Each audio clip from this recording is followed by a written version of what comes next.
हवाओं के भरोसे मत उड़, चट्टानें तूफानों का भी रुख बदल देती हैं। अपने पंखों पर भरोसा रख, हवाओं के भरोसे तो पतंग उड़ा करती हैं। नमस्कार दोस्तों, स्वागत है आप लोगों का। एनसीईआरटी पर आधारित हमारी जो सीरीज चल रही थी वो कंप्लीट कर चुके हैं, लेकिन उससे रिलेटेड एक और वीडियो हमारे आधुनिक भारत की बेहद इंपॉर्टेंट वीडियो है। यूपीएससी से लेकर पीसीएस हर एग्जाम में, एसएससी जहाँ जहाँ इतिहास आएगा उसके लिए बेहद इंपॉर्टेंट क्लास है जी। बहुत बवाल क्लास होने वाली है। आप वीडियो को शेयर करेंगे और ज़्यादा से ज़्यादा लोगों को जोड़ेंगे। पहले क्वेश्चन पे मैं लेके चल रहा हूँ आप लोगों को। लेके चल रहा हूँ। पहला क्वेश्चन है आप लोगों के सामने। हिंदुस्तान का नक्शा तैयार करने हेतु जेम्स रेनेल की नियुक्ति किस ब्रिटिश अधिकारी ने की थी? बताइए। बहुत इंपॉर्टेंट क्वेश्चन है, आंसर करेंगे आप लोग। बताएं मुझे जल्दी से कि कौन ब्रिटिश अधिकारी था जिसने जेम्स रेनेल की नियुक्ति की थी कि वो भारत का नक्शा तैयार करेगा। बेहद इंपॉर्टेंट क्लासेज रहेंगी जी। वीडियो को आप शेयर कर दो और ज़्यादा से ज़्यादा लोगों को जोड़ दें आप लोग। तो क्या आंसर रहेगा जी? इसका आंसर है आप लोगों के सामने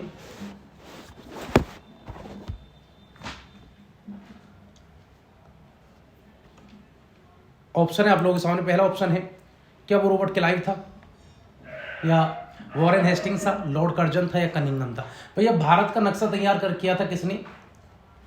सबसे पहले जब देखा गया तो वो किसने किया था? वो किया था जेम्स रेनेल ने। जेम्स रेनेल की फोटो तो, लेकिन इसको नियुक्त किसने किया था? इसको नियुक्त किया था रॉबर्ट क्लाइव ने। रॉबर्ट क्लाइव भारत का गवर्नर जनरल बन के रहा और इसने भैया पलासी के पहले युद्ध में जो 1757 में हुआ था सिराजुद्दौला को हराया था। अगले क्वेश्चन तरफ चल रहे हैं। अगला क्वेश्चन है, पिटसन है a history of the British India के लेखक कौन है? बताएं। बेहद इंपॉर्टेंट क्वेश्चन, इसका आंसर बताएंगे आप जल्दी से। जो बुक है a history of British India, इस पुस्तक का लेखक कौन है? बताएं जल्दी से। इंपॉर्टेंट क्लास है, बेहद इंपॉर्टेंट क्लास हुई है। बताएं कौन है इसका लेखक। वीडियो को शेयर करेंगे और ज्यादा से ज्यादा लोगों को भैया जोड़ेंगे। तो a history of British India का लेखक भैया कौन? जेम्स मिल। तो जेम्स मिल ने लिखी है किताब the British history of British India. अगले क्वेश्चन की तरफ लेके चल रहा हूं मैं आप लोगों को। बेहद इंपॉर्टेंट। और एक और बात समझना, अक्सर क्वेश्चन आता है भैया जेम्स मिल कहो या जेएस मिल कहो, है ना, जेएस मिल। तो जेएस मिल ने क्या किया था? इसने भारत के इतिहास को 3 अलग कालखंडों में बांट दिया। इसने प्राचीन भारत को कह दिया, इसके अनुसार प्राचीन भारत जो है वो है हिंदू काल नाम दिया इसने। मध्यकालीन भारत को भैया इसने जो नाम दिया वो इसने मुस्लिम काल नाम दिया। और आधुनिक भारत को इसने जो नाम दिया, आधुनिक भारत के इतिहास को इसने कहा ये ब्रिटिश काल है। बहुत इंपॉर्टेंट क्लासेस चल रही है प्यारे बच्चों। वीडियो को लगातार शेयर कर दीजिए आप लोग। अगले क्वेश्चन की तरफ चल रहे हैं हम। अगला क्वेश्चन क्या है? तो याद रखना भैया, हिस्ट्री ऑफ ब्रिटिश इंडिया जो पुस्तक है वो उसका लेखक जेम्स मिल है, जिसको जेएस मिल, जॉन स्टुअर्ट मिल भी कहते हैं। और इसने प्राचीन भारत को हिंदू काल का, मध्यकालीन भारत को मुस्लिम काल और आधुनिक भारत को। ये क्वेश्चन आते भैया कौन से इतिहासकार है जिसने भारत के इतिहास को हिंदू काल, मुस्लिम काल और ब्रिटिश काल में बांटा? नाम है जेम्स मिल। अगले क्वेश्चन तरफ चल रहे हैं। अगला क्वेश्चन है, उसे लगता था, देखो फिर से कुछ स्टेटमेंट है आपके लिए और उस व्यक्ति का नाम बताना है कौन है वो। उसे लगता था कि सारा एशियाई समाज सभ्यता के मामले में यूरोप से पीछे है। उसका मानना था कि अंग्रेजों की मदद के बिना भारत प्रगति नहीं करेगा। उसने भारतीय इतिहास को हिंदू, मुसलमान और ब्रिटिश 3 कालखंडों में बांटा था। अभी हमने बात कर ली। तो भैया कौन था वो? जेम्स मिल। ये स्टेटमेंट भी जेम्स मिल ने ही बोले भैया। अगला क्वेश्चन है, खूनबीस अगला भैया सुखनवीसी होते थे। कौन होते थे सुखनवीसी? बहुत इंपॉर्टेंट क्वेश्चन है। आप इनको सुखनवीसी कहो या सुलेख नवीसी कहो, ये कौन होते थे? बहुत इंपॉर्टेंट क्वेश्चन है। जल्दी से जल्दी बताएं भैया क्या था। ऑप्शन आप लोग सामने। गुप्तचर विभाग के अधिकारी थे, प्रांतीय भूराष्ट्र विभाग के अधिकारी थे, ऐसे लोग जो बहुत सुंदर लिखते थे या कर निर्धारण किया करते। तो भैया एक तो आप ऐसा मिलेगा खुशनवीसी, या ऐसा लिखा सकते हैं भैया सुलेख नवीसी और खुशनवीसी एक ही बात है भैया, सुलेख नवीसी। तो सुलेख लिखा करते थे सुलेख नवीसी, तो ये अच्छा सुंदर लिखते थे, उनको कहते थे शुकनवीसी या शुलेखनवीसी। अगले क्वेश्चन की तरफ लेके चल रहा हूं मैं आपको, बेहद इंपॉर्टेंट क्लासेज हैं जी। अगला क्वेश्चन है, ईस्ट इंडिया कंपनी ने किस वर्ष इंग्लैंड की महारानी से व्यापार करने का चार्टर प्राप्त किया था? बताइए, ईस्ट इंडिया कंपनी कब ब्रिटिश महारानी से चार्टर लेके आई और भारत में व्यापार करने के लिए भैया उन्होंने अनुमति मांगी? तो बताइए कब ऐसा किया था इन्होंने? तो याद रखना भैया, सन 1600 में। सन 1600 में ईस्ट इंडिया कंपनी ने ब्रिटिश इंग्लैंड की महारानी से व्यापार चार्टर प्राप्त किया था। और ईस्ट इंडिया कंपनी द्वारा चार्टर या इजाजतनामे प्राप्त करने का मतलब क्या था? बताइए क्या मतलब था इनमें से? इंपॉर्टेंट क्वेश्चन है। इंग्लैंड की कोई और कंपनी इस क्षेत्र में ईस्ट इंडिया कंपनी से होड़ नहीं कर सकती थी, क्या ये चार्टर था? या कंपनी को पश्चिम तथा पूर्व से व्यापार करने का अधिकार था?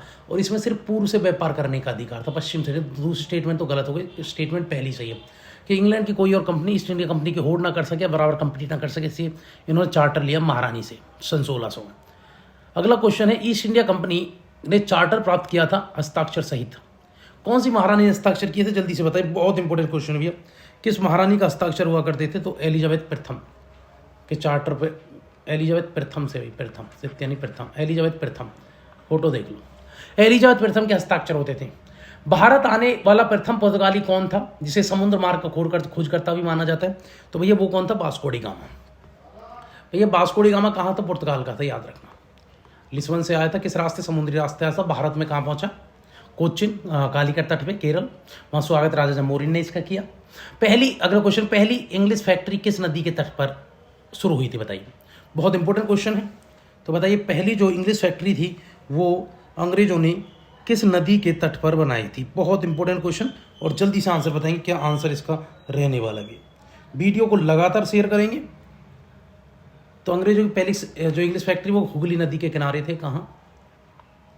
सूरत में थी, लेकिन सूरत में किसी नदी के किनारे नहीं थी, सूरत में ऐसी बनाई, लेकिन जो हुगली नदी के बंगाल में बनाई थी वो हुगली नदी के किनारे बनाई इन्होंने। अगला क्वेश्चन है भैया, फैक्टर संबंधित है किससे? फैक्टर क्या होता है? एक शाही आदेश होता है, निर्देश जो फैक्ट्री कामगारों को शहरी पत्र द्वारा किया जाता था। व्यापारी वर्ग था फैक्टर, या एक ऐसी व्यापारिक उद्यम जिसमें चीज़ों को सस्ते में खरीद कर ज़्यादा कीमत पर बेचा जा सकता, क्या वो होता था? फैक्टर। तो बताइए पहले बच्चों फैक्टर क्या होता था? बेहद इंपॉर्टेंट क्वेश्चन है। वीडियो को लगातार शेयर करेंगे और जल्दी से जल्दी भैया आंसर करेंगे कि फैक्टर क्या था।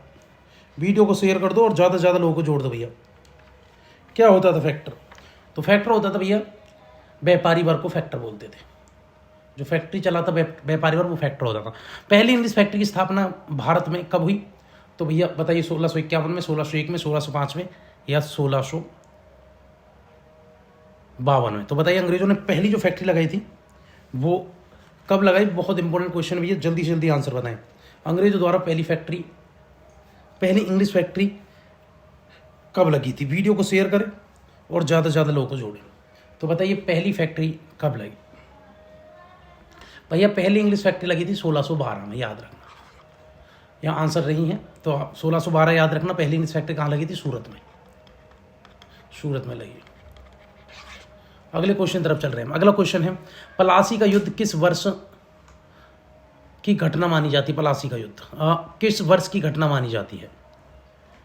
तो ये वर्ष यहाँ दिया हुआ नहीं है, ऑप्शन चेंज हो गए हैं, तो देखते। तो किस वर्ष की घटना मानी जाती है? वो हुई थी भैया 1757 हुई थी पलासी की लड़ाई, 20 जून 1757। किस किस के बीच लड़ा गया था भैया? ये लड़ा गया था बंगाल के नवाब सिराजुद्दौला अंग्रेजों के बीच, याद रखना। Important question. पलासी का युद्ध किस वर्ष की घटना? देखो ये क्वेश्चन यहाँ आ गया। तो पलासी का युद्ध जो घटना है भैया वो 1757 की है। यहाँ भी ऑप्शन नहीं है। पलासी का युद्ध कब की घटना है? तो 1757 की घटना है पलासी का युद्ध। पलासी के युद्ध के समय तो ये 1757 ऑप्शन यहाँ, तो ये 1757, 56 की पलासी का युद्ध 1757 हुआ। पलासी के युद्ध के समय ब्रिटिश सेनापति था, कौन था? बताइए ब्रिटेन का सेनापति कौन था जब पलासी का युद्ध हुआ था? तो भैया कौन था? रॉबर्ट क्लाइव ने युद्ध लड़ा था, हीरा क्लाइव। ठीक है, याद रखना। ब्लैक होल की घटना किससे संबंधित है? आंग्ल मैसूर युद्ध से, पलासी के युद्ध से, भैया पलासी के युद्ध से। क्योंकि पलासी के युद्ध के ठीक एक साल पहले 1756 में भैया ब्लैक होल त्रासदी हुई थी। और ये ब्लैक होल त्रासदी क्या थी? भैया बंगाल में एक काल कोठरी में ब्लैक होल त्रासदी, ये लिखा हो ब्लैक होल त्रासदी 1756 के भैया। पलासी के युद्ध इसी का कारण बनेगा। क्यों? क्योंकि अंग्रेज ने भैया बहुत सारे अंग्रेजों को सिराजुद्दौला ने कालकोठरी में बंद कर दिया, जिसमें ऑक्सीजन भी नहीं था, तो घुटनों तक पानी भरा हुआ था। उसमें से बहुत सारे लगभग 146 अंग्रेज उसने बंद कर दिया था, उसमें से 26 ही बचे थे। अगले दिन जो कालकोठरी में बंद किए थे, रात में बहुत सारे मर गए उसी कालकोठरी में, यही थे। इसको ब्लैक होल त्रासदी कहा जाता है। अगला क्वेश्चन है, वह प्रमुख घटना कौन सी थी जिसके बाद मीर जाफर सेनापति से सीधे बंगाल का नवाब बना? तो बताइए। मीर जाफर पलासी के युद्ध के बाद, क्योंकि भाई पलासी के युद्ध मीर जाफर जो था ना भैया, वो सिराजुद्दौला का सेनापति था ये, और इसने सिराजुद्दौला के साथ दगा कर दी। सिराजुद्दौला नवाब था, ये बड़ा सेनापति था, लेकिन ये अंग्रेजों के साथ मिल गया था। सिराजुद्दौला का सेनापति था ये कौन? मीर जाफर। और ये अंग्रेजों से जा मिला और अंग्रेजों से इसने घूस खा ली। उसके बाद इसने साथ ही नहीं दिया किसका? सिराजुद्दौला का। और ये सीधा जब अंग्रेजों का इसने साथ दिया तो अंग्रेजों ने सिराजुद्दौला को मारकर इसी को ही बंगाल का नवाब बना दिया था। किस वर्ष मुगल सम्राट ने कंपनी को बंगाल प्रांत का दीवान नियुक्त किया? बताइए। तो मुगल सम्राट ने कंपनी को बंगाल की प्रांति दे दी। तो भैया 1765 में बंगाल, बिहार, उड़ीसा की दीवानी दी गई थी बक्सर के युद्ध के बाद 1764 के बाद। तो आंसर क्या है इसका? 1765 है जी आंसर। अगले क्वेश्चन की तरफ चल रहे हैं हम। अगला क्वेश्चन क्या है? अगला क्वेश्चन ही, वह भारत में 2 बार गवर्नर जनरल पद पर रहा, वह अपने दूसरे कार्यकाल में भ्रष्टाचार को खत्म करने का कार्यभार ग्रहण किया था, उसने आत्महत्या की थी। बताइए कौन था वो? बहुत इंपॉर्टेंट क्वेश्चन है, बताइए कौन था? बेहद इंपॉर्टेंट क्वेश्चन। तो भैया कौन था वो? Robert Clive. रॉबर्ट क्लाइव ने ही आत्महत्या की थी। अब कर्म ही ऐसे किए तो आत्महत्या तो करनी पड़ी। बंगाल को लूटा, वहाँ जाके लोग इसको नवाब नवाब कह के चढ़ा देते, तो ऐसे करके बहुत पैसा बना के ले गया था ना यहाँ से, तो इसने आत्महत्या कर ली थी। अगला क्वेश्चन है, बक्सर की लड़ाई 1764 के बाद कंपनी ने भारतीय रियासतों में रेजिमेंट तैनात कर दिए।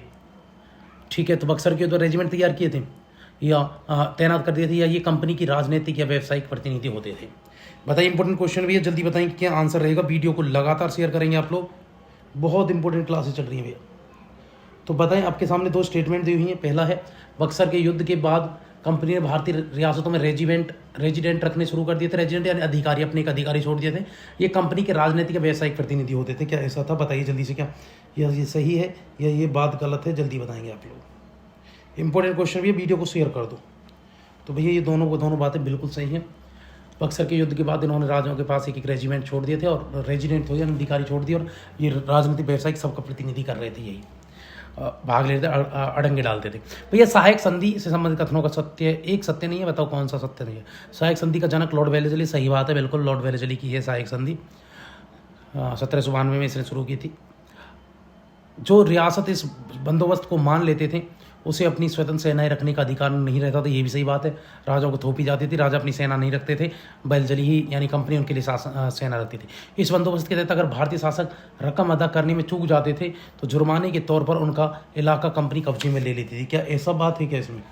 तो बताइए, क्या ऐसी कोई स्टेटमेंट के बारे में बोला गया था? सही बात है भैया, जब नहीं देते थे सेना का खर्च ये, तो उसके कब्जा कर लेते। इस बंदोबस्त को स्वीकार करने वाला प्रथम भारतीय राजा अवध था। नहीं भैया, अवध पहला नहीं था। इसको अपनाने वाला पहला राज्य था, सहायक संधि को अपनाने वाला प्रथम राज्य है, उसका नाम है भैया हैदराबाद। हैदराबाद के निजामों ने सबसे पहले अपनाया था, सबसे बाद में अपनाया ग्वालियर के सिंधिया ने।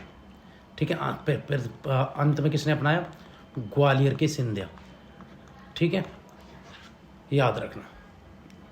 अगला क्वेश्चन है, शेर मैसूर के नाम से किसको जानते भैया? शेर मैसूर भैया टीपू सुल्तान।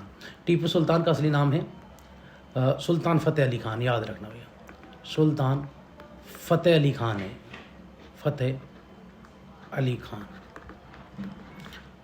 इनकी राजधानी क्या थी भैया? इनकी राजधानी थी, टीपू सुल्तान हैदर अली दोनों अब बेटों की राजधानी क्या थी इनके साम्राज्य की मैसूर की? श्रीरंगपट्टम। श्रीरंगपट्टम इनकी राजधानी थी, याद रखना। सूची 1 को सूची 2 से मिलाइए, और कौन कौन सा युद्ध कब हुआ था वो आपको मिलाना है। तो वांडीवास का युद्ध हुआ था भैया 1760 में। तो सी से दूसरा मिलेगा, सी से दूसरा मिल रहा है, या तो ऑप्शन बी होगा, या ऑप्शन क्या होगा, या ऑप्शन सी होगा। अच्छा, प्रथम आंग्ल मैसूर युद्ध कब हुआ था? तो भैया वो होता 67 से 69। तो ए का है तीसरा, ए का तीसरा, तो ए का तीसरा होगा। ए का तीसरा कहाँ पे है? ए का तीसरा तो भैया फिर तो इनसे भी नहीं निकल रहे, देखो यहाँ भी दो, यहाँ भी दो, ऊपर से तो आंसर BC में से होगा आपको। कर दूसरा आंग्ल मैसूर युद्ध का 1780 से 84, तो भैया बी का पहला होना चाहिए। तो बी का पहला यही है, बी का पहला, सी का दूसरा, ये रहा। तो हाँ, अगर आपको 3 भी पता है, अगर चौथा नहीं पता है, कर्नाटक युद्ध तीसरा युद्ध कब हुआ था वो नहीं पता है तो दिक्कत हो जाएगी, क्योंकि चौथा तो तीसरा तो ऑटोमेटिक। तो फिर बताएं कब हुआ था ये, तो ये हुआ था भैया 56 से 63 तक। तो डी का 5वां आंसर है सी। क्या आंसर रहेगा? आंसर रहेगा जी सी। बहुत टिपिकल क्वेश्चन बना है ये, बहुत टिपिकल क्वेश्चन। तो याद रखना भैया, ये आंग्ल मैसूर युद्ध से क्वेश्चन आते हैं और इंपॉर्टेंट क्वेश्चन आते हैं, ऐसे नहीं, बहुत इंपॉर्टेंट क्वेश्चन आते हैं और सारे के सारे क्वेश्चन बेहद इंपॉर्टेंट है जी। तो आंसर क्या है? सी है। अगले क्वेश्चन की तरफ चलेंगे। अगला क्वेश्चन क्या कहते हैं? अगला क्वेश्चन है जी, 1792 में अंग्रेजों द्वारा टीपू के खिलाफ एक त्रिगुट का निर्माण किया गया था। इनमें त्रिगुट का सदस्य नहीं था। कौन नहीं थे बताओ? मराठा थे, निजाम भी था, कंपनी भी थी, जगह सेठ नहीं था। जगह सेठ तो जो था वो भैया क्या था? जगह सेठ तो 18वीं शताब्दी का भले ही रिच आदमी था, लेकिन ये इसमें नहीं था। जगह सेठ सिराजुद्दौला के खिलाफ षड्यंत्र में था। तो ये 3 था, मराठा, निजाम और कंपनी ने सिराज इनके खिलाफ बना लिया था ये। तो ये आंसर है डी। आंसर क्या है? आंसर है ये नहीं था। अगला क्वेश्चन, कौन सा सुमेलित नहीं? तो भाई मिलाइए, आंग्ल मराठा युद्ध, पानीपत का तीसरा 1761 मिला हुआ है, ठीक है भैया। पलासी का युद्ध 1700, अब इसमें बार बार 56 आ रहा है, तो ये टाइपिंग मिस्टेक है, बार बार टाइपिंग मिस्टेक आ रही है ना भैया। तो देखते हैं आंसर क्या रहने वाला है। बेहद इंपॉर्टेंट क्वेश्चन है भैया। वीडियो को लगातार आप शेयर करते रहिए, लगातार वीडियो को शेयर करें, है ना। तो देखते हैं क्या आंसर है। पानीपत का तीसरा युद्ध, ठीक है बात है। आंग्ल मराठा युद्ध, ठीक है, 1782 में। चौथा आंग्ल मैसूर युद्ध, ठीक है, पर यही गलत है ना। ये 57 में था ना युद्ध, पहले ही मैंने बताया 1757 पलासी का युद्ध हुआ था, तो यही गलत है। अगले क्वेश्चन तरफ चल रहा है। सुमेलित है, एक ही सुमेलित होगा, बाकी सुमेलित नहीं होंगे। बहुत इंपॉर्टेंट क्वेश्चन है ये, बिल्कुल क्रीम क्वेश्चन है। PCS UPSC के लिए बेहद इंपॉर्टेंट क्वेश्चन है। सीधे सीधे क्वेश्चन बनेंगे भैया।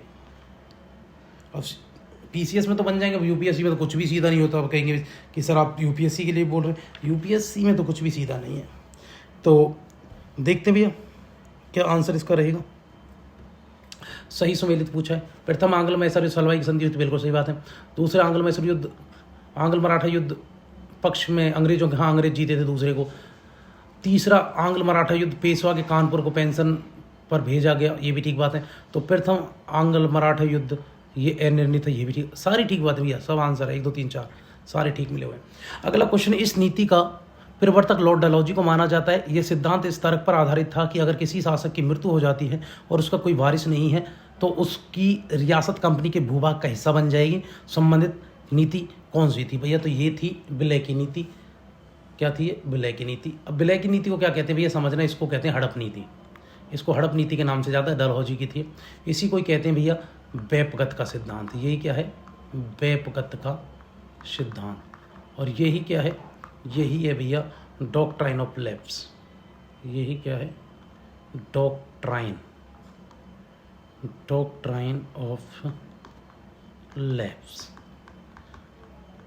और इसी को कहते हैं भैया अपहरण सिद्धांत। सब इसी के नाम है, सब डलहौजी के भैया। याद रखना ये किसकी थी? डलहौजी। और यही तब ये जो लिखा हो दोनों स्टेटों मतलब यही है, डलहौजी ने शुरू की थी। विलय की नीति, हड़प नीति, वेपगत का सिद्धांत, इसी को ही कहा जाता है भैया। बहुत इंपॉर्टेंट। कब से कब तक ये चलाई थी? 1848 से लेकर 56 तक ये नीति चली थी इसकी। और ये याद रखना, हड़प नीति के तहत या विलय नीति के तहत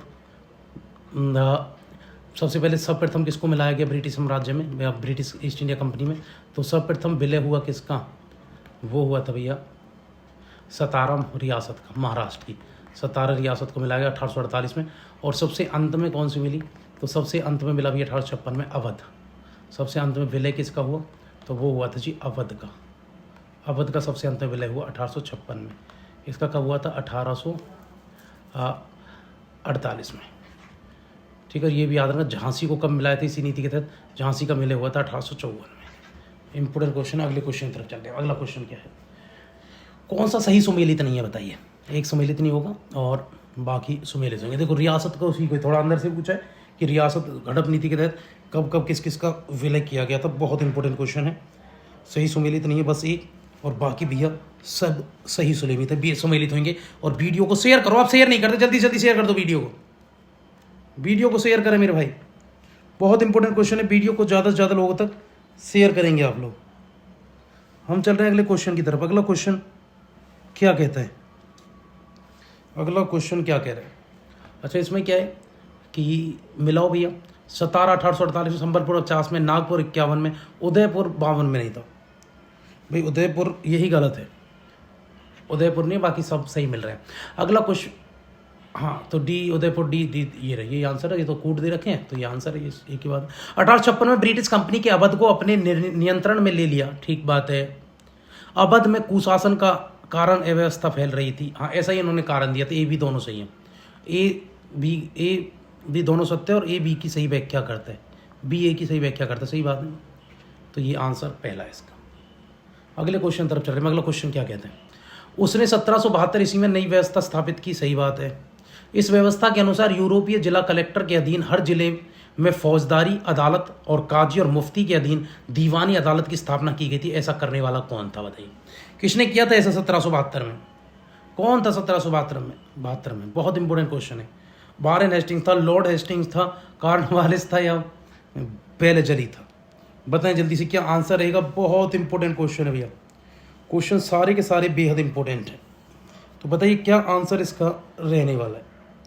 तो याद रखना भैया, कौन था? वो था Warren Hastings. Warren Hastings, Lord Hastings एक ही बात है ना, तो वारेन हेस्टिंग्स, फोटो देख लो, ये था, इसी ने किया था 1772 में। 73 रेगुलेटिंग एक्ट इसी के समय आया था वो, उसी समय यही था जब कलकत्ता में पहला सुप्रीम कोर्ट बना था। सुप्रीम कोर्ट बना था, हाई कोर्ट नहीं है।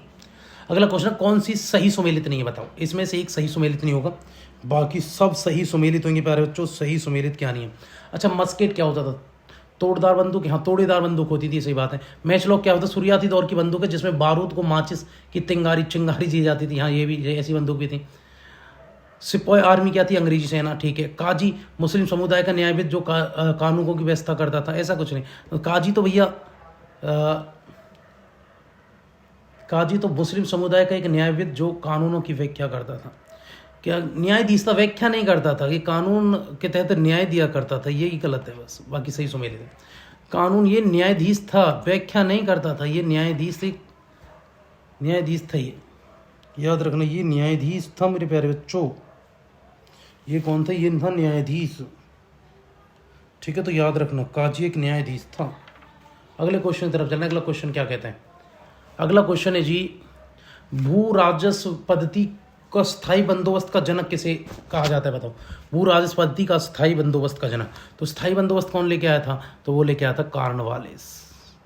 20 साल, इसमें क्या था भैया? 20 साल के लिए टैक्स निश्चित कर दिए थे, 20 वर्षों के लिए टैक्स निश्चित कर दिया, और हर साल 5% से बढ़ेगा, ऐसा कुछ था, है ना, कॉर्नवालिस का। स्थायी बंदोबस्त के बारे में कौन सा कथन सही नहीं है? एक सही नहीं होगा और बाकी सब सही होगा।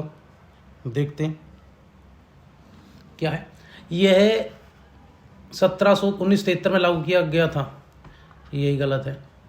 इसमें बंदोबस्त की अनुसार राजाओं और तालुकदारों की जमींदारों के रूप में मान्यता दी गई थी, ये ठीक है, हाँ यही तालुकदार और जो राजा जिनके से राज्य छीन ले गए थे वही वसूल करते थे। कर राशि स्थायी थी, ठीक है। इस व्यवस्था का सर्वाधिक लाभ कंपनी को हुआ, नहीं किसको हुआ था? राजाओं को, ये भी गलत है। अच्छा, ये स्टेटमेंट सही होगी, ये टाइपिंग में गलत है, ये 1793 में लिखना होगा, है ना, 1793 में हुई थी, तो ये 1793 में शुरू हुई थी, ये टाइपिंग मिस्टेक हो गई हमसे, तो ये सही है, तो गलत इसमें ये है लास्ट वाला। इस व्यवस्था में सर्वाधिक लाभ, याद रखना, 1793 में शुरू। अगर ऐसे देखेंगे तो ये गलत है पहला भी, क्योंकि 1973 लिखा, 1973 नहीं, टाइपिंग मिस्टेक है, 1793 में लिख रहे होंगे ना। तो इस व्यवस्था में सर्वाधिक लाभ कंपनी को ही हुआ, ये गलत है। इसमें सबसे ज़्यादा लाभ हुआ था किसको? जमींदारों को। अगला क्वेश्चन है, महलवारी भू राजस्व व्यवस्था की स्थापना किसने की थी? महलवारी। तो महलवारी, अच्छा ये समझो, महलवारी भू व्यवस्था क्या होती थी कि भैया गांव का जो मुखिया होता था ना, उसको गांव के लोग, गांव के किसान टैक्स इकट्ठा करके देते थे। महल कौन होता था? मुखिया। गांव के मुखिया को दिया जाता था टैक्स इकट्ठा करके, और वो ब्रिटिश सेना को दिया जाता, को ग्रामीण टैक्स देते थे, किसान ग्रामीण टैक्स दिया करते थे, ये था भैया, ठीक है। और जो अंग्रेजों को टैक्स दिया करता था। तो इसके जनक कौन है, ये क्वेश्चन आपसे पूछ रहे हैं। Holt Mackenzie, Thomas Munro, Lord Cornwallis या रीड था? बताइए कौन था इसका आंसर, जल्दी से बताइए, बहुत इंपॉर्टेंट क्वेश्चन है भैया, बताएं जल्दी से। बेहद इंपॉर्टेंट क्वेश्चन है भैया, महलवारा। तो क्या था भैया, याद रखना, इसका आंसर है रीड। रीड ने ये शुरू किया था। मुनरो व्यवस्था का सिद्धांत प्रसिद्ध भूराजस्व था, क्या था? तो बताओ, जो कैप्टन रीड ने शुरू किया था वो कौन सा था? बताएं जल्दी से। कैप्टन रीड का तो हमने बता दिया, महलवारी था। कैप्टन मुनरो का कौन सा था? बहुत इंपॉर्टेंट क्वेश्चन भैया, बताएं जल्दी से जल्दी।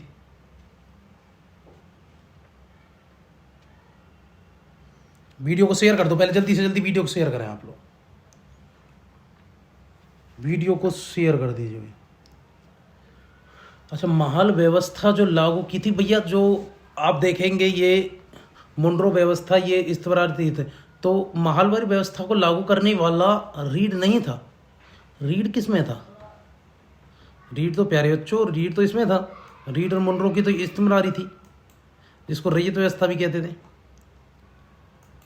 तो क्या आंसर रहेगा इसका? आंसर है मेरे प्यारे बच्चों, वो था हॉल्ट मैकंजी। आंसर क्या है? हॉल्ट मैकंजी। तो महलवारी व्यवस्था किसकी देन है? तो वो है हॉल्ट मैकेंजी की देन है, याद रखना। चलो अगला क्वेश्चन, मुनरो व्यवस्था के नाम से किसे जानते हैं? तो रैयतवारी व्यवस्था है। मुनरो व्यवस्था, रीड व्यवस्था यही है। और रैयतवारी व्यवस्था क्या देती है प्यारे बच्चों? इसमें सीधा रैयत होते हैं किसान, किसानों से टैक्स लेती थी सरकार, ब्रिटिश सरकार। रैयत यानी सीधे किसानों से कर लिए जाते थे भैया, याद रखना, सीधे किसानों से कर लिए जाते थे। अगला क्वेश्चन, निज और रियायती किस प्रकार की खेती के तरीके हैं? क्वेश्चन भैया, निज और रियायती बताइए किस प्रकार की खेती के तरीके हैं? ये क्वेश्चन आपसे पूछा गया है। बताएं, निज और जो ये थे किस प्रकार के खेती के एग्जाम्पल हैं? किस प्रकार की खेती के एग्जाम्पल हैं बताएंगे आप जल्दी से जल्दी भैया, बहुत इंपॉर्टेंट क्वेश्चन है, बताएं जल्दी से, बहुत इंपॉर्टेंट क्वेश्चन भैया, बताओ जल्दी से। हाँ, निज और रियायती किस प्रकार की खेती के एग्जाम्पल हैं? तो भैया नील की खेती के। किसके? नील की खेती। अच्छा, नील की कटाई के बाद वहाँ धान की खेती नहीं की जा सकती। धान की खेती नहीं की जा सकती। नील की जड़ें बहुत गहरी होती थी और मिट्टी की सारी ताकत खींच लेती। बिल्कुल ठीक बात है, और ए बी की सही व्याख्या भी करता है, बी ए की सही व्याख्या भी करता है। आंसर ये है। अगला क्वेश्चन है आप लोगों के सामने, अगले क्वेश्चन बात करेंगे। नील विद्रोह के बारे में कथन कौन सा परिणाम है? ये 1859 में हुआ, क्या ये सही बात है? पूछ रहे नील विद्रोह 1859 में हुआ था। इंपॉर्टेंट क्वेश्चन भी, सारे के सारे क्वेश्चन बेहद इंपॉर्टेंट है। सारे के सारे क्वेश्चन क्या हैं? बेहद इंपॉर्टेंट है। वीडियो को शेयर करो जल्दी से जल्दी, शेयर नहीं करते आप, वीडियो को शेयर कर दो, वीडियो को शेयर करें और ज़्यादा से ज़्यादा लोगों को भी वीडियो के साथ जोड़ने का प्रयत्न करेंगे आप लोग। तो बताइए, नील की खेती के बारे में जो स्टेटमेंट दी हुई है आप लोगों को, क्या वो स्टेटमेंट ठीक है? नील की खेती कब हुई? जो विद्रोह हुआ था, क्या वो 1859 में हुआ था? नील का जो विद्रोह हुआ था 1859 में हुआ था, ऐसा कुछ है? परीक्षण करना है और बताएं जल्दी से जल्दी। नील का विद्रोह जो था, पहले तो ये समझो भैया, ये नील क्या था? नील की खेती के लिए विद्रोह भैया 1859 में हुआ था, क्या ये बात सही है? चलो, नील की खेती के लिए विद्रोह 1860 में हुआ, पहली स्टेटमेंट गलत है। जमींदारों ने इसे रियायतों का सहयोग किया था। जमींदारों ने, किसी ने इसका सहयोग नहीं किया बल्कि विरोध किया। नील उत्पादन व्यवस्था की जांच हेतु एक नील आयोग का गठन किया गया, जिसमें रियायतें को दोषी पाया गया और बागान मालिकों का समर्थन किया गया। हाँ, ये सही बात है, ऐसा अंग्रेजों ने किया था कि रियासतों का विरोध करते बागान मालिकों का समर्थन किया, बेचारे किसानों को और रियासतों के जो रियासतें थी उनका विरोध किया था। 1917 में गांधी जी चंपारण सत्याग्रह इससे संबंधित एक कड़ी था। अच्छा, उस समय गांधी जी का नील विद्रोह इससे संबंधित कड़ी आप कैसे कह सकते हैं? आप कह सकते हैं भैया 1917 में बहुत बाद की बात है, वो बागानों के लेकर तो ये खेती हो रही थी, तो दोनों की कड़ी ये 1860 की बात है, वो है 1917 की, तो गैप हो गया ना एक बहुत, तो याद रखना है। तो आंसर इसका सिर्फ तीसरा सही है, केवल 3 ही सही है भैया। अगले क्वेश्चन की तरफ चल रहे हैं। अगला क्वेश्चन क्या है? हालांकि वो भी नील विद्रोह के लिए ही था, लेकिन दोनों के लिए अलग अलग आंदोलन था, कड़ी इससे नहीं जोड़ सकते हम। सूची 1 को सूची 2 से मिला दीजिए। चलो मिलाओ। विद्रोह को मिलाने भैया, कौन सा विद्रोह कब हुआ था? इंपॉर्टेंट क्वेश्चन है, विद्रोह का मिलान करना पड़ेगा मेरे प्यारे बच्चों, बहुत इंपॉर्टेंट क्वेश्चन चल रहे हैं। देखते हैं, विद्रोह का मिलान करना है। तो मिला ये भैया, कोल विद्रोह 1831-32 सही बात है, संथाल विद्रोह 55 सही है, बस्तर 1910 में, बरली का 1940 में। तो भैया ये सारे के सारे सही मिल रहे हैं। अगले क्वेश्चन तरफ चल रहे हैं। अगला क्वेश्चन क्या है, बिरसा मुंडा के बारे में कौन सा कथन सही है? बिरसा मुंडा के बारे में ये कथन देखना है, उन्होंने मिशनरियों तथा हिंदू जमींदारों का विरोध किया, सही बात है। 1895 में इन्होंने आदिवासियों से गौरवपूर्ण अतीत को पुनर्जीवित करने के लिए संकल्प कहा, ये भी ठीक बात है। इन्होंने देखो बाहरी लोगों तथा यूरोपियों को रावण का ही, सही बात है। सारी बातें बोली हुई बिरसा मुंडा ने, सही बात है। अवध पर सहायक संधि कब थोपी गई? तो 1856 में अवध पर कुशासन का आरोप लगा के इस पर सहायक संधि थोप दी गई। सहायक संधि क्या होती है हम बात कर चुके हैं। अगले क्वेश्चन की तरफ चल रहे भैया। अगला क्वेश्चन क्या है बच्चों, कोई भी व्यक्ति कंपनी की सेना में नौकरी करेगा तो जरूरत पड़ने पर उसे समुद्र पार भी जाना पड़ेगा, यह कथन कब बनाया गया? तो भैया ये कब क्या था? ये 1856 में कानून आया था, सामान्य भर्ती अधिनियम, तब सामान्य भर्ती अधिनियम के तहत ऐसा किया गया था। 1856 में लेके आया इसके तहत। अगर कोई व्यक्ति ईसाई धर्म अपनाता है तो भी पुरखों की जमीन पर उसका अधिकार पहले जैसा रहेगा, यह कानून किसका? भैया ईसाई, अंग्रेजों ने कहा कि तुम्हारी जमीन, तुम्हारे पुरखों की जमीन तुम्हें जब ही तुम्हारा अधिकार बना रहेगा अगर आप अंग्रेजी धर्म को अपनाते हो। तो ये कब ये बात इन्होंने की भैया? ये भी इंपॉर्टेंट क्वेश्चन है, बताएं जल्दी से। इसके लिए इन्होंने कब ऐसा कोई कानून लेके आए अंग्रेज? तो इंपॉर्टेंट क्वेश्चन है भैया, बताएं जल्दी से।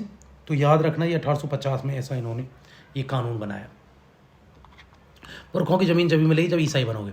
सिपाही विद्रोह के समय भारत का गवर्नर जनरल कौन था? तो लॉर्ड कैनिंग था। ये रहा लॉर्ड कैनिंग। नेता 1857 नेता कौन थे? 1857 के बहादुर शाह जफरी है। और 1857 क्रांति के बारे में पढ़ना है तो भैया एनसीईआरटी पर आधारित जो हमारे प्रेजेंट सिंह ने, उसमें एनसीईआरटी को बड़े अच्छे से हमने पढ़ाया है। कौन सा एक सही सुमेलित नहीं है बताइए? एक से इसमें सही सुमेलित नहीं होगा। विद्रोह के समय इंग्लैंड का प्रधानमंत्री पामस्टान था, बिल्कुल ठीक था। गवर्नर जनरल लॉर्ड कैनिंग था, ये था। विद्रोह के समय कंपनी का मुख्य सेनापति डिजरेली था और विद्रोह का नियुक्त सेनापति कॉलिन कैंपबेल था। तो बताइए इनमें से कौन सा सही नहीं है? तो भैया सेना का जो नियुक्त सेनापति था वो कॉलिन कैंपबेल था, और जो सेनापति ये नहीं था भैया वो हडसन था। तो ये तीसरा गलत है, बाकी सब सही है। अगला क्वेश्चन है भैया, प्रश्न दे रखा है आप लोगों को, लॉर्ड डलहौजी की नीति। वीडियो शेयर करो भैया, शेयर करो जल्दी जल्दी, और जो भी कोई भी ऐड आएगी हमारे चैनल पे आप उसको देखें जरूर। अगला क्वेश्चन है, लॉर्ड डलहौजी की नीतियां, अंग्रेजों की भू राजस्व व्यवस्था, सामाजिक सुधार कार्यक्रम जो अंग्रेजों द्वारा चलाए गए थे, न्यू इनफील्ड राइफल्स का प्रयोग, ये 1857 के विद्रोह का कारण माना जाता है। इनमें से कौन कौन सा? लॉर्ड डलहौजी की नीतियां, सही बात है। अंग्रेजों की भू राजस्व व्यवस्था, ये भी सही बात है। सामाजिक सुधार कार्यक्रम जो अंग्रेजों द्वारा चलाए गए, ये भी सही बात है। न्यू इनफील्ड राइफल्स भी थी। क्या सभी कारण थे 1857 की क्रांति के? इंपॉर्टेंट क्वेश्चन है, बताएं जल्दी से जल्दी क्या आंसर है भैया? सभी कारण थे, क्योंकि नई इनफील्ड राइफल्स में क्या चर्बी वाला कारतूस यूज होता था ना, जिसमें गाय और सुअर की चर्बी लगी थी, चर्बी वाले कारतूस ये यूज होते थे, है ना, कारतूस। अरे कैसे कारतूस। चलो अगला क्वेश्चन है, इसका आंसर भैया सभी। अगला क्वेश्चन है आप लोगों के सामने, कौन सा एक सही सुमेलित नहीं है बताइए? ये तो हो गया। सूची 1 को सूची 2 से सुमेलित कीजिए। चलो किस किस ने विद्रोह कहां से किया था? कानपुर से नाना साहब थे, बिल्कुल ठीक बात है, पहला ठीक है। जगदीशपुर से कुंवर सिंह थे, ठीक है। फैजाबाद से मौलवी अहमदुल्ला थे, ये भी ठीक है। लखनऊ थे ब्रिजेश कादिर, क्या बेगम हजरत महल थी ना, ब्रिजेश कादिर तो बच्चा था छोटा सा, बेगम हजरत महल। तो अगर आप ऐसा भी मान रहे हैं कि भैया बेगम ये ब्रिजेश कादिर था, क्योंकि बच्चा था ना ब्रिजेश कादिर, तो बेगम हजरत महल कर रही थी, उनका 5 साल का बच्चा था, तो फिर चारों को सही मान लो। बेगम हजरत महल का ही पुत्र था ब्रिजेश कादिर, अंतिम नवाब मगध इसका अवध साम्राज्य का, अवध का। अगला क्वेश्चन है, सिपाही विद्रोह 1857 के समय किसने स्वयं को बहादुर शाह जफर का गवर्नर घोषित किया? बताओ। तो 1857 विद्रोह के समय किसने स्वयं को बहादुर शाह जफर का गवर्नर घोषित किया था? कौन था वो? तो बताओ जल्दी से। तो भैया वो कौन था? वो तो जनरल बख्तियार खान, जिसको बख्त खान के नाम से भी जाना जाता है। इसने कह दिया था कि मैं बहादुर शाह जफर का जमीनी संबंध से गवर्नर नियुक्त कर दिया, और उनके लिए लड़ाई लड़ी इन्होंने। किसने? वक्त खान जमीनी लड़ाई लड़ रहा था दिल्ली से अंग्रेजों से। अगला क्वेश्चन है, 1857 के विद्रोह के दौरान पांडुरन, जिनको तात्या टोपे कहा जाता था, ने अपनी सहायता प्रदान की किसको? नाना साहब को, लक्ष्मीबाई को, दोनों को। बहुत इंपॉर्टेंट क्वेश्चन, बताओ किसको सहायता प्रदान की थी भैया? तो दोनों को। नाना साहब तो चले गए थे, रानी लक्ष्मीबाई को भी सहायता दी और इनको भी। सिपाही विद्रोह के बाद प्रशासन तथा नीतियों में कौन कौन सी परिवर्तन किया अंग्रेजों ने? बताइए अंग्रेजों ने क्या क्या परिवर्तन किया था, देखते हैं। अंग्रेजों ने सरकार की भारत के शासन की जिम्मेदारी सीधे अपने हाथों में ले ली थी, बिल्कुल ठीक है, अंग्रेजी सरकार ने ली, क्राउन के हाथ में, महारानी ने अपने हाथ में ले ली कंपनी से शासन सीधा भारत का। भारतीय शासकों को ब्रिटिश साम्राज्य के अधीन शासन चलाने की छूट दी गई, हाँ ये भी ठीक बात है, भारतीय शासकों को जो रियासत राजा महाराजा वो अपने शासन चला सकते थे। अवध, बिहार और मगध के दक्षिण भारत भारत से सिपाहियों की भर्ती करने की बजाय अब गोरखा, सिख, पठानों, हाँ इनकी ज़्यादा भर्ती होती थी, क्योंकि जो सिख वगैरह थे और पठान वगैरह थे, इन्होंने गोरखा वगैरह थे, इन्होंने 1857 क्रांति में भाग नहीं लिया। लेकिन अवध, बिहार और मध्य प्रांत और दक्षिण भारत, ये जो सिपाही थे यहाँ, ये दक्षिण भारत से ज़्यादा सिपाही थे, तो इन्होंने ही भैया विद्रोह किया था। इसलिए अब गोरखा, सिख और पठानों को ज़्यादा शामिल किया जाने लगा, और दो भारतीयों को दो कौमों, दो नस्लों या दो योद्धाओं में बांट दिया गया, एक लड़ाकू, एक गैर लड़ाकू। जो 1857 क्रांति में लड़े वो लड़ाकू कहलाए, जो नहीं लड़े वो गैर लड़ाकू कहलाए। अगला क्वेश्चन, मुसलमानों का संदेह व शत्रुता के भाव से देखा जाने लगा, तो बताइए क्या आंसर है इसका? तो भैया ये सारा कुछ, क्योंकि इस 1857 क्रांति का दोषी अंग्रेजों ने मुसलमानों की माना, क्योंकि नेता भी बहादुर शाह जफर था। अगला क्वेश्चन, दिल्ली भारत की राजधानी कब बनी? भैया दिल्ली भारत की राजधानी बनी 12 में, घोषणा हुई 11 में। 1 अप्रैल 1912 को भारत की राजधानी दिल्ली बनी। और भारत की राजधानी नई दिल्ली कब बनी?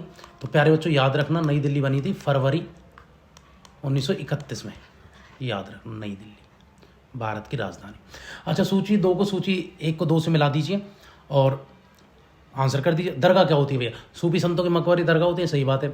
खान का यात्रियों को विश्राम करने, बिल्कुल ठीक है। ईदगाह, सार्वजनिक प्रार्थना स्थल, ये भी ठीक है। कुलदेश एक ऐसा रास्ता जो एक जगह जाकर बंद हो जाता, सही बात है। तो सारी ही सही बात है भैया, तो 1 2 3 4 आंसर सही है। आंसर क्या है इसका? आंसर इसका पहला ही सही है। अगले क्वेश्चन तरफ चलते हैं। अगला क्वेश्चन क्या है? अगले क्वेश्चन तरफ चलते प्यारे बच्चों। अंग्रेजों ने दिल्ली पर अधिकार कब किया? तो ये याद रखना, अंग्रेजों को दिल्ली पर 1803 से ही भारत गुलाम माना जाता है, याद रखना। और उस समय मुगल बादशाह कौन था जब इन्होंने 1803 में दिल्ली पर कब्जा किया? तो भैया उस समय मुगल बादशाह था, उसका नाम था शाह आलम द्वितीय, उसका नाम था जी शाह आलम द्वितीय, याद रखना। अगले क्वेश्चन, कौन सा कथन असत्य है? इनमें से एक क्वेश्चन गलत होगा भैया, और बाकी सारे क्वेश्चन बिल्कुल सही रहने वाले हैं। तो देखते हैं इनमें से कौन सा एक क्वेश्चन गलत है भैया, असत्य है। देखते, दिल्ली कॉलेज की स्थापना 1824 में, ये तो सही बात है, बिल्कुल 1824 में हुई थी। इस संस्थान में विज्ञान मानव शास्त्र की शिक्षा दी जाती है, ये भी सही बात है। यहाँ मुख्य रूप से उर्दू में काव्य होता था, ये ठीक बात है, दिल्ली में उर्दू में ही काव्य होता था। दिल्ली कॉलेज 1870 में बंद हो गया, ये गलत बात है। बंद तो बहुत बाद में हुआ और अब भी है, दिल्ली यूनिवर्सिटी कहाँ बंद हुई? तो नहीं हुई बंद, तो ये गलत है, बाकी सारी सही बात है। अगला क्वेश्चन, रानी विक्टोरिया को भारत साम्राज्य घोषित किया गया कब? 1876 में, 1877 में, 1878 में या 1879 में? तो यह याद रखना, ब्रिटिश महारानी 1877 में ब्रिटिश भारत की साम्राज्य घोषित किया गया। तो भैया इनको जो भारत की साम्राज्य घोषित किया गया वो 1868 में, सॉरी 1858 में घोषित किया गया था, तो ये गलत है, ऑप्शन ही नहीं है, है ना, 1858 में हुआ था। अगला क्वेश्चन, 1857 क्रांति के बाद 1911 में दिल्ली दरबार का आयोजन किसके स्वागत में किया गया था? तो भैया जॉर्ज पंचम के स्वागत में, फोटो देख लो, जॉर्ज पंचम, ये यादव ब्रिटेन का राजकुमार था। पुराने शहर के नाम से किसे जाना जाता है? पुराना शहर, तो शाहजहानाबाद को दिल्ली, पुरानी दिल्ली को दिल्ली इसको या बंगाल को, बताइए। शाहजहानाबाद आज पुरानी दिल्ली है, शाहजहां ने बसाई थी ये शाहजहानाबाद। लाहौर गेट सुधार योजना किसके द्वारा तैयार की गई, बताइए। लाहौर गेट सुधार योजना किसके द्वारा तैयार की गई थी? इंपॉर्टेंट क्वेश्चन है। तो ये रॉबर्ट क्लार्क ने शुरू की थी भैया लाहौर गेट सुधार योजना। दिल्ली में बहुत सारे gate, Lahore gate, Kashmiri gate, Ajmeri gate, Delhi gate, सब शाहजहां ने बनवाए और इसको सुधारा था रॉबर्ट क्लाइव ने, इस योजना ही शुरू की थी इसके लिए। लाहौर गेट सुधार योजना का संबंध किससे था, बताइए किससे था इसका संबंध? तो शाहजहानाबाद, तो कहाँ है? दिल्ली में, पुरानी दिल्ली में लाहौर गेट। दिल्ली सुधार ट्रस्ट का गठन कब किया गया था? तो 1936 में दिल्ली सुधार ट्रस्ट का गठन किया गया। कौन सा सिपाही विद्रोह के बारे में सही सुमेलित नहीं है? तो बताइए, एक सही सुमेलित नहीं होगा, बाकी सब सही सुमेलित होंगे। तो बताइए, LER रीच ने क्या कहा? ये धर्मांतर ईसाइयों के विरुद्ध, तो बिल्कुल LR रीच का स्टेटमेंट है। TR होम्स ने कहा था ये सभ्यता और बर्बरता के बीच, और बर्बर लोग इन्होंने भारतीयों का, कि ये कोई विद्रोह नहीं था 1817 में, ये सभ्यता और बर्बरता की एक लड़ाई थी। सभ्य इन्होंने अंग्रेजों को बताया, HR होम्स ने, और बर्बर भारतीयों को। और धर्मांतर और ईसाइयों की लड़ाई के बीच जो लड़ाई बताई वो रीज ने बताई। एक धर्मांतर लोग, जो भारतीय लोग जो धर्म में डूबे रहते हैं, राधे राधे करते रहते हैं यार, श्री राम करते रहते हैं, और दूसरी तरफ यहाँ महादेव करते रहते हैं, जो भी अपने धर्म में डूबे हुए हैं, या माता लक्ष्मी के उसमें डूबे हुए। और दूसरा ईसाइयों के विरुद्ध ये लड़ाई थी, और कुछ नहीं थी। बेंजामिन डिसरेली ने कहा एक राष्ट्रीय विद्रोह था, ना कि एक सिपाही विद्रोह। भैया बेंजामिन ने कहा था पूरी तरह राष्ट्रीय विद्रोह था। Ashok Mehta civil rebellion, Indian mutiny, ऐसा इन्होंने कुछ नहीं कहा। इनका कहना था कि द ग्रेट वॉर। इन्होंने क्या बताया, ये ग्रेट वॉर था, द ग्रेट वॉर का इसको अशोक मेहता ने। तो भैया यही गलत है, Ashok Mehta the great war, ये रिविलियन नहीं कहता, रिविलियन एंड म्यूटनी, ऐसा कुछ नहीं कहा इन्होंने। ये किसने कहा था, ये कहा था RC मजूमदार ने, मजूमदार की स्टेटमेंट है। भैया बहुत इंपॉर्टेंट क्लास चलिए, PC और UPSC के लिए बेहद इंपॉर्टेंट क्लास है। लेकिन देखने वाले भैया इसको NCERT पर आधारित है पूरी क्लास, देखने वाले तो SSC, उससे और भी एग्जाम, टेट, और भैया साथ साथ टेट DSSP सबके लिए बेहद इंपॉर्टेंट क्लास है ये। अगर आपको हमारी वीडियो अच्छी लगती है, वीडियो को शेयर करेंगे, सब्सक्राइब करेंगे, और ज़्यादा से ज़्यादा लोगों को आप जोड़ेंगे। और अगर आपको हमारे इसके नोट्स चाहिए, और इससे नहीं सब्जेक्ट से रिलेटेड किसी भी चीज़ के नोट्स चाहिए, तो आप हमारे बार कोड को, टेलीग्राम का बार कोड है, इसको स्कैन करें और हमारे टेलीग्राम चैनल को ज्वाइन करें। वहाँ से आपको इस PDF की लिंक मिल जाएगी। और ऐसे बहुत सारे जो आपको नोट्स चाहिए हर सब्जेक्ट की, उसकी टेलीग्राम पर आपको PDF मिल जाएंगे।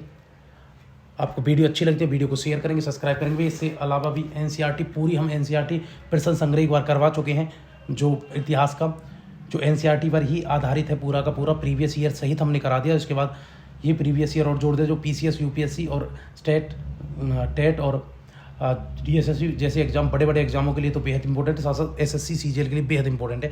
और भी SSC के जो भी एग्जाम है उसके लिए भी आप देख सकते हैं भैया। वीडियो को शेयर करें, सब्सक्राइब करें, और ज़्यादा से ज़्यादा लोगों को जोड़ें। और भैया जो भी एक बात और लास्ट में कहूँगा कि आप लोग जब भी हमारी वीडियो देखें तो ऐड को स्किप ना करें, यही आप लोगों से प्रार्थना। जय हिंद, जय भारत।